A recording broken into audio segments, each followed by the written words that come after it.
بسم اللہ الرحمن الرحیم الصلاۃ والسلام علیکہ یا رسول اللہ وعلی آلک و صحابک یا حبیب اللہ اللہم صلی علی محمد وعلی آل محمد صلی اللہ علیکہ یا محمد نور من نور اللہ۔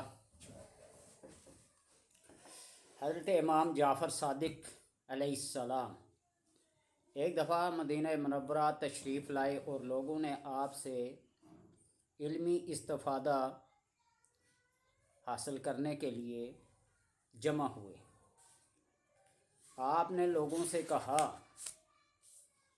کہ مجھے تعجب ہے 4 قسم کے آدمیوں پر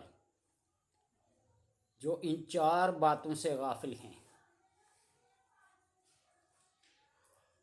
مجھے تعجب ہے اس شخص پر جو مصیبت میں پھنسا ہوا ہو اور یا ارحم الراحمین نہ پڑھتا ہو۔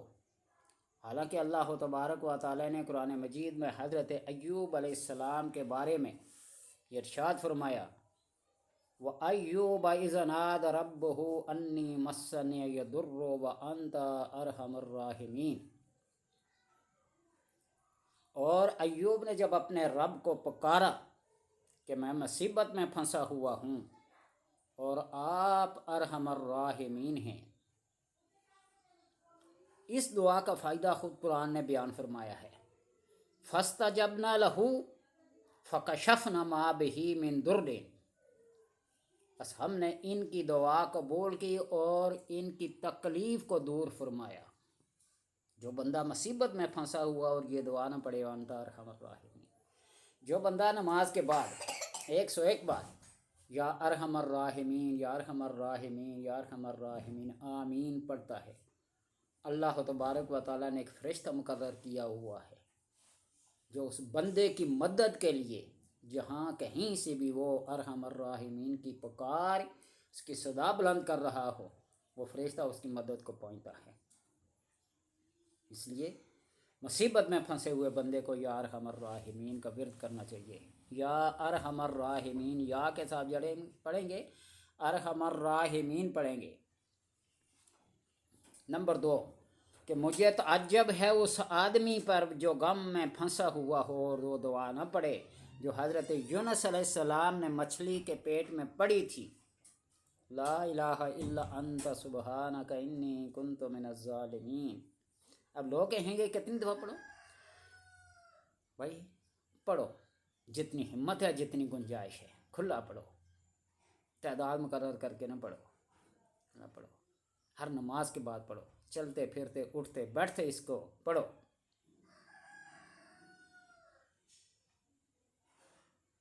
لا الہ الا انت سبحانک انی کنت من الظالمین۔ اس کا فائدہ قرآن میں کیا فرمایا؟ فَاسْتَجَبْنَا لَهُ وَنَجَّيْنَاهُ مِنَ الْغَمِّ وَكَذَلِكَ نُنْجِي الْمُؤْمِنِينَ۔ ہم نے اس کی دعا کو سنا، قبول کیا، ہم نے اس کو غم سے نجات دلائی، نجات دی۔ وَكَذَلِكَ نُنْجِي الْمُؤْمِنِينَ، اور ہم مومنین کو اسی طرح نجات دیتے ہیں جو غم میں یا مصیبت میں پھنسا ہوا ہو اور ہمیں پکارے تو ہم اس کی پکار کو سن کر اس کی دعا کو قبول کر کے اس کو غم و فکر سے آزاد کر دیتے ہیں۔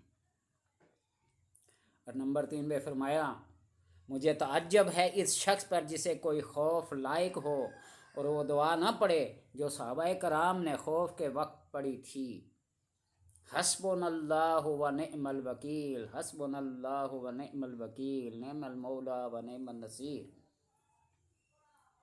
اس موقع پہ فَانْقَلَبُوا بِنِعْمَةٍ مِّنَ اللَّهِ وَفَضْلٍ لَّمْ يَمْسَسْهُمْ سُوءٌ۔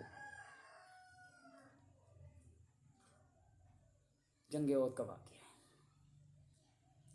اور مجھے تعجب ہے اس شخص پر جو دشمنوں کے مکر و فریب میں مبتلا ہو اور وہ دعا نہ پڑھے جو فرعون کے خاندان کے ایک مومن آدمی نے پڑھی تھی، اور یہ دعا ہو فَوِّضْ أَمْرِي إِلَى اللَّهِ إِنَّ اللَّهَ بَصِيرٌ بِالْعِبَادِ۔ میں اپنے تمام معاملات کو، تمام کاموں کو اللہ کے سپرد کرتا ہوں، بے شک اللہ کی نگاہ میں ہیں سب بندے۔ اور اس کا فائدہ قرآن نے یہ فرمایا فَوَقَاهُ اللَّهُ سَيِّئَاتِ مَا مَكَرُوا، پس اللہ نے ان کو ان کے برے مکر و فریب سے بچا لیا۔ وقال رجل مؤمن من آل فرعون یکتم ایمانہ یقتل رجلا یقول، آل فرعون میں سے ایک مومن بندے نے کہا جو اللہ پر ایمان رکھتا تھا، کیا تم اس بندے کو قتل کرنے کے در پہ ہو؟ اگر وہ سچا ہے تو اس کا سچ اسے ساتھ دے گا۔ تو اس لیے جب بندہ کسی مصیبت اور تکلیف اور پریشانی میں مبتلا ہو تو یا ارحم الراحمین کو پکارے، لا الہ الا انت سبحانک انی کنت من الظالمین کو پڑھے، حسبنا اللہ و نعم الوکیل نعم المولا و نعم النصیر اس کو پڑھے، وفوض امری الی اللہ، یہ سب کچھ پڑھ کر اپنے سارے معاملات کو اللہ تبارک و تعالیٰ کے سپرد کر دے تو اللہ تبارک و تعالیٰ اپنے بندے کو اپنی نگاہ میں رکھتا ہے۔ اور یہ نبی اکرم صلی اللہ علیہ وسلم کے لیے تو خاص ہے، انک باعیننا، آپ ہماری آنکھوں کے سامنے ہیں۔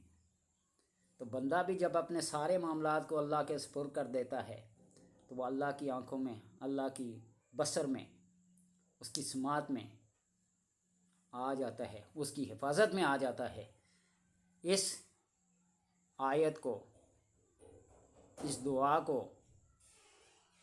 ہر وقت ہر حال میں آپ پڑھیں۔ مصیبتیں مشکلیں آ بھی جائیں تو اللہ تبارک و تعالیٰ ان مصیبتوں اور مشکلوں سے بچا کر، آزما کر آپ کو نجات دلائے گا۔ فراوانی رزق کی، مال کی اللہ تبارک و تعالیٰ کے ذمہ ہے۔ اللہ سے دعا ہے کہ وہ ان تعلیمات قرآنی کو سمجھنے اور عمل کرنے کی توفیق عطا فرمائے۔